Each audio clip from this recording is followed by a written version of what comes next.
Mañana del 3 de octubre de 1609, Grao de Valencia. Allí se apelotonan 15.615 valencianos esperando embarcar en decenas de galeras que los van a trasladar a Berbería. Las orillas del Grao son un hervidero de familias enteras y familias rotas. Embarcan con lo justo, prácticamente con lo puesto, y solo llevan billete de ida, que encima se han tenido que pagar ellos. Son los primeros 15.615 moriscos expulsados de España. Después les tocó a los aragoneses, catalanes, extremeños, castellanos y murcianos. Y así hasta redondear la bonita cifra de 300.000 españoles arrojados de su país. ¿Qué demonios había pasado para llegar a ese extremo? Vamos a tirar del hilo.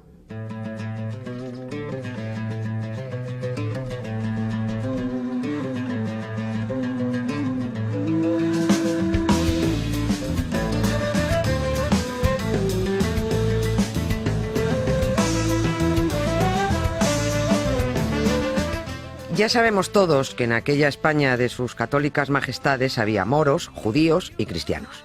Y también sabemos que en 1492 Isabel y Fernando ordenaron expulsar a los judíos porque la diabólica Inquisición, con Lucifer Torquemada a la cabeza, se puso muy plasta con el tema.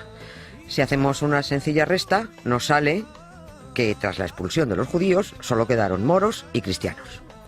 Lo lógico es preguntarse, ¿por qué expulsaron a los judíos y no expulsaron a los musulmanes y los reyes católicos no querían en el país a ninguno de los dos? Pues porque cuando Isabel y Fernando completaron la Reconquista, en los acuerdos de la rendición de Granada, en aquellas famosas capitulaciones de Santa Fe que nos enseñaban en el cole, se firmaron unas condiciones que permitían a los moros vencidos conservar su religión, sus costumbres y su lengua. Condiciones que, por supuesto, los reyes católicos tenían previsto saltarse a la torera a la mínima oportunidad. Y antes de seguir, una aclaración para no hacernos un lío con los términos que se manejaban entonces para diferenciar musulmán, mudéjar y morisco. Pero ojo, no perdamos de vista que los tres tipos eran ciudadanos nacidos en este país. A ver, se llamaban musulmanes a los que vivían en la península bajo control de los reyes islámicos. Pero cuando ya mandaban los reyes católicos, estos musulmanes pasaron a llamarse mudéjares. ¿Pero seguían manteniendo su religión?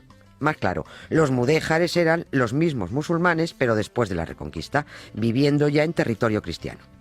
Y luego ya estaban los moriscos, que eran los que cambiaron de religión, los musulmanes que se bautizaron y pasaron a ser cristianos.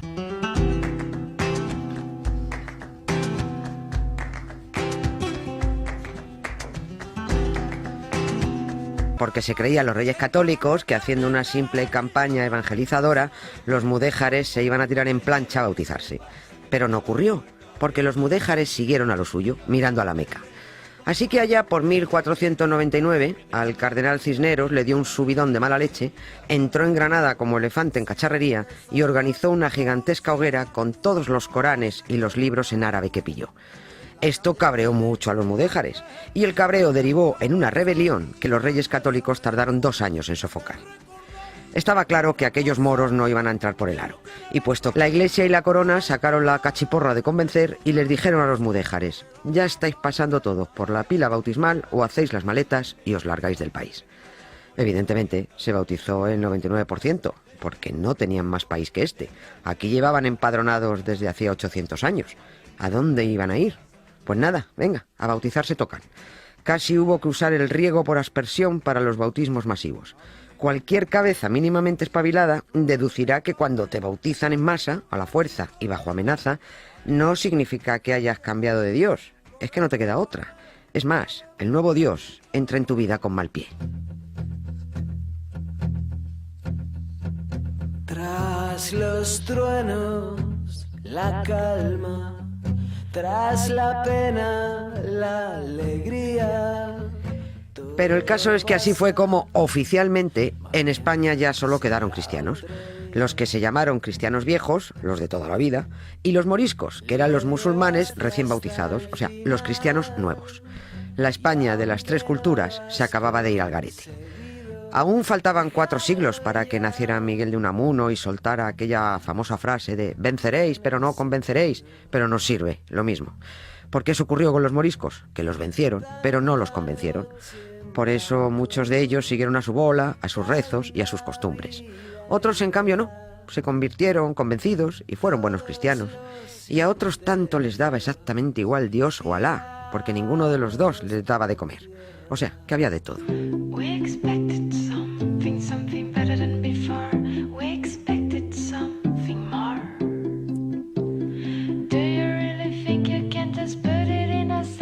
Los años pasaron y la convivencia entre cristianos viejos y moriscos, bueno, pues depende.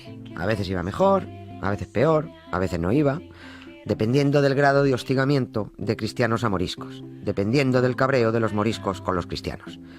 La Iglesia no estaba conforme con que los moriscos fueran los domingos a misa por obligación, por guardar las apariencias, porque la mala gana se notaba. Pretendían que acudieran convencidos y en plan cuchipandi y cantando el O Sana Hey Sana Sana de Jesucristo Superstar, pero es que esto no ocurrió, porque los moriscos siguieron a lo suyo. Y así nos plantamos en 1526, cuando el emperador Carlos V monta una reunión de urgencia en la Capilla Real de Granada y de allí sale una retahíla de ordenanzas que se resumen en una. Los moriscos tenían que abandonar totalmente sus signos de identidad. Más claro, se acabó a hablar en árabe, fuera los amuletos islámicos que llevaban colgados del cuello, tenían que sustituirlos por narices por crucifijos, fuera también el velo femenino, se acabó la circuncisión, esto a algunos les hizo bien, les gustó, nada de sacrificar rese mirando a la Meca, nada de vestirse a la moruna, nada de nada de nada. Pero resulta que a Carlos V le encaja muy bien también esa otra sentencia que varios siglos después soltó Groucho Marx. Estos son mis principios, si no le gusta, tengo otros, porque verán lo que pasó. Las ordenanzas se aplicaron de inmediato, pero enseguida se suavizaron porque el emperador acababa de casarse con la monísima Isabel de Portugal, y aprovechando esta circunstancia, una delegación de moriscos le entregó un donativo de 90.000 ducados como regalo de boda, a cambio de que abriera la mano. Carlos V trincó la pasta, los moriscos siguieron con sus costumbres, y aquí paz, y después gloria.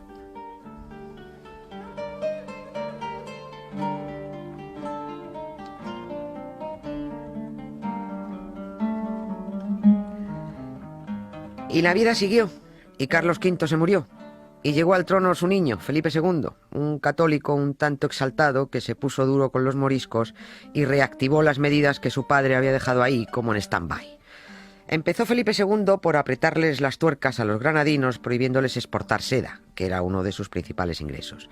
Después apretó más, subiéndoles los impuestos, y remató la jugada con un decreto prohibiendo la lengua, la vestimenta, los bailes y hasta los instrumentos musicales árabes. Y también les prohibió que se lavaran tanto. No le gustaba que se lavaran tanto, era un signo demasiado islámico. Y claro, se armó. El virrey de Granada, el marqués de Mondéjar, un cristiano intachable y más que razonable, intentó decirle a Felipe II que se estuviera quieto, que no era momento, que en las Alpujarras estaba pasando mucha hambre como para que les ahogaran más. Pero el rey nada, ni caso, a lo suyo. Por eso se organizó la famosa rebelión de las Alpujarras, que empezó aquella Nochebuena de 1568, en la que los moriscos acorralaron a unos oficiales de la corona y se los cargaron. La rebelión se extendió por todas las Alpujarras y tomó el mando Fernando de Córdoba y Valor, que aunque suene a cristiano, decidió renunciar al bautismo y tomar el nombre de Aben Humeya. La guerra se alargó durante 2 años, en la que se pasaron de vueltas los moriscos y se pasó también Felipe II con la represión. Pero es que con las guerras de religión se pasa todo el mundo, porque cuando aparece Dios por la puerta, la razón sale por la ventana. Los moriscos fueron vencidos, expulsados de las Alpujarras y diseminados por Castilla.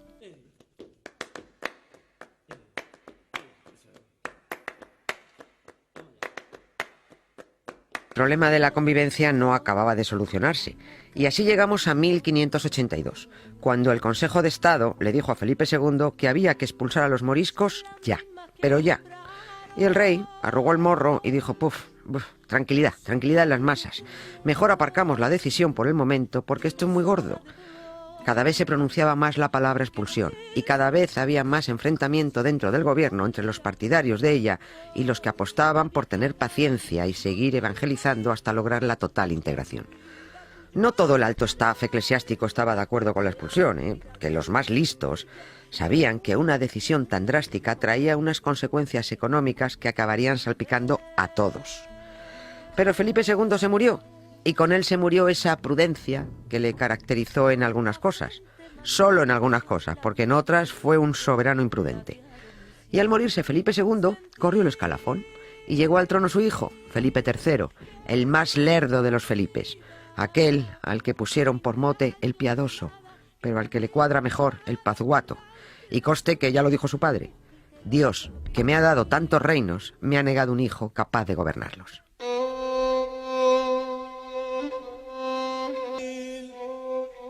El caso es que a Felipe III le siguió presionando el Consejo de Estado, metió más presión la Iglesia y alguna que otra orden religiosa dio también su empujoncito para que el rey se decidiera a dar la orden de expulsión. Pero el rey, ya saben, no daba un paso sin el permiso de su valido, el duque de Lerma, que más que su valido parecía su novia. El valido decía que por aquí y el rey por aquí. Que luego por allí, pues por allí. Con tal de no pensar, Felipe III lo que le dijera. Y mientras el duque de Lerma no estuvo convencido de lo oportuno de expulsar a los moriscos, el rey no los expulsó. Pero en cuanto el duque cambió de idea, le dijo al rey: firma aquí. Y el rey firmó en septiembre de 1609 el primer bando que ordenaba la expulsión de todos los moriscos valencianos. Comenzó a materializarse una de las mayores tragedias humanas, demográficas y económicas de este país.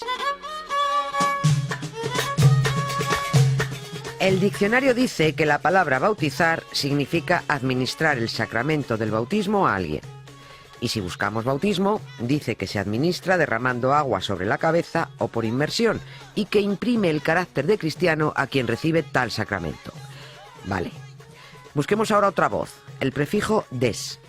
El diccionario dice que ese término, des, denota negación o inversión del significado de la palabra a la que va antepuesto.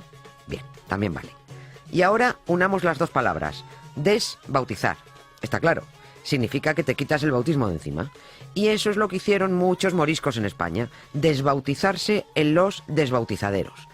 Si a los musulmanes pretendían hacerles creer que con solo regarles la cabeza con agua bendita ya habían cambiado de Dios y se habían vuelto cristianos, por la misma regla de tres, dedujeron ellos que si después volvían a regarse la cabeza con agua no bendita, frotándose con ganas, se quitaban el bautismo.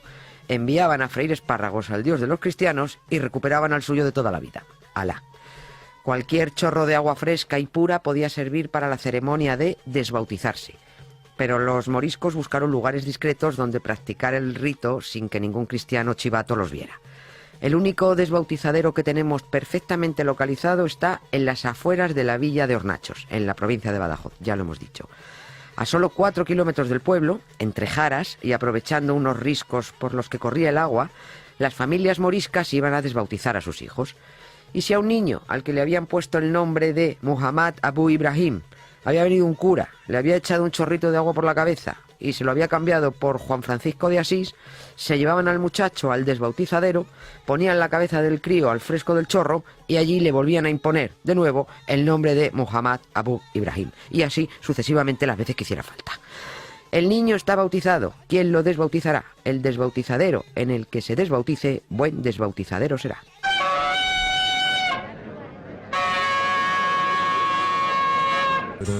Dicen que Felipe III rezaba 9 rosarios al día, uno por cada mes que Jesucristo estuvo en el vientre de su madre. Hombre, salvo que salga 7 mesino, todos los humanos nos empadronamos 9 meses. Pero Felipe III era así, lo hacía solo por Jesucristo. Debe de ser por eso que le pusieron el piadoso. Una pena que además fuera mediocre de inteligencia, de voluntad floja y que tuviera menos luces que una patera.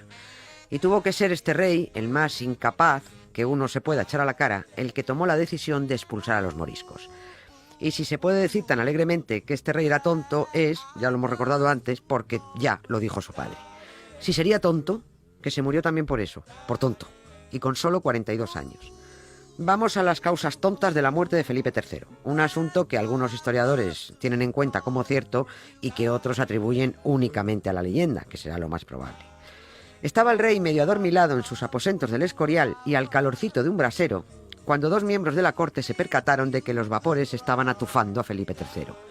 Lo lógico hubiera sido retirar el brasero, darle un par de cachetes al rey, espabilarle y decirle: ¿estás tonto o qué? ¿Que te estás atufando? Bueno, pues si hacemos caso de esta versión de la muerte, no lo hicieron. No espabilaron al rey. Los dos nobles que se percataron de la situación conocían el estricto protocolo de la corte que decía que al rey no lo podía despertar cualquiera. Fueron a buscar al funcionario autorizado a tal honor, y cuando regresaron, el rey, más que atufado, estaba ya medio muerto. Cuentan que a raíz del monóxido de carbono, al rey se le metieron unas fiebres en el cuerpo que acabaron matándole días después. ¿Que puede que no sea cierto? Vale, pero a mí no me extrañaría nada. Es que era muy tonto. Contento, me voy a la cama y tengo lindas señas. Imagine lo siguiente. Está usted en su casa tranquilamente, llaman a la puerta, usted abre y se encuentra un funcionario del Estado que le dice que usted es un mal español y que se tiene que ir de España, que tiene 2 semanas para cerrar su casa y su negocio, que solo puede llevárselo puesto, lo que pueda cargar encima, y que se presente en el puerto de Valencia para embarcar y largarse. Ah, y que nos deje a los niños. ¿Pero a dónde voy? Diría usted. Este es mi país. Y el funcionario le dice, no se preocupe, ya le llevamos nosotros. Ese es el panorama que se encontraron los primeros moriscos expulsados, que ya saben que no eran moros porque estaban bautizados, pero tampoco cristianos convencidos porque los bautizaron a la fuerza.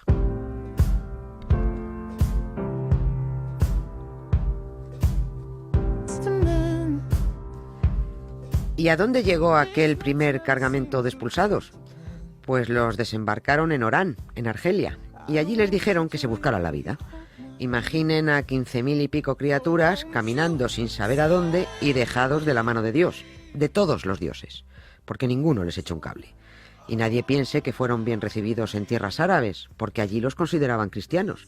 Si la mayoría hablaban como cristianos y vestían como cristianos, pues serían cristianos. Algunos hasta comían tocino.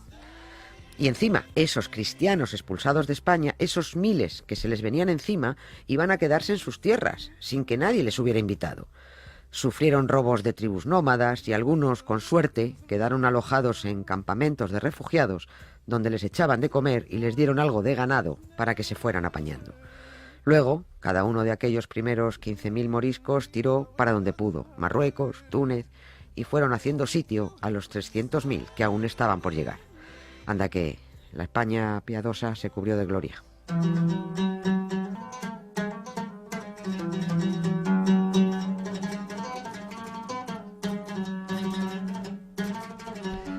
Pero hubo un grupo de moriscos que nos devolvió el guantazo. 4.000 de ellos salieron expulsados en 1610 de Hornachos, ya lo hemos dicho, ese pueblo extremeño del que les hemos hablado, y que se quedó casi totalmente despoblado, con solo 10 familias, y acabaron empadronándose en Salé, en la costa atlántica de Marruecos.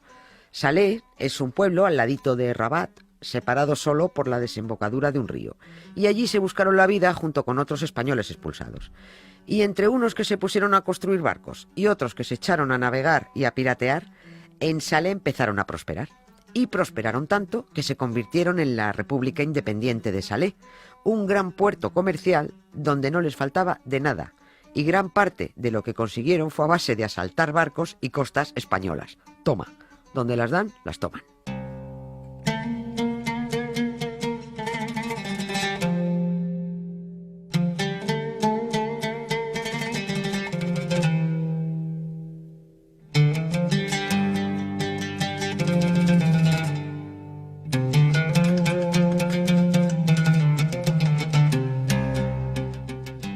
Con esto de los moriscos sigue sin saberse qué fue antes, si el huevo o la gallina. Los expulsaron por ser enemigos o acabaron siendo enemigos por las constantes amenazas de expulsión. Podemos apropiarnos de las palabras de Diego Clemencín, un tipo listísimo que vivió a caballo entre los siglos XVIII y XIX, gran cervantista, escritor y político, porque posiblemente fue el que mejor definió la tragedia humana que supuso aquella expulsión que se alargó durante 5 años, entre 1609 y 1614. Dijo Clemencín: como forzados fueron malos cristianos, como malos cristianos, perseguidos, como perseguidos se hicieron enemigos, y como enemigos se les exterminó. Dicho de manera menos erudita y por boca menos sabia, nadie ahorró esfuerzos en cabrearlos. Cualquier tiempo pasado fue anterior. Nieves con Costrina.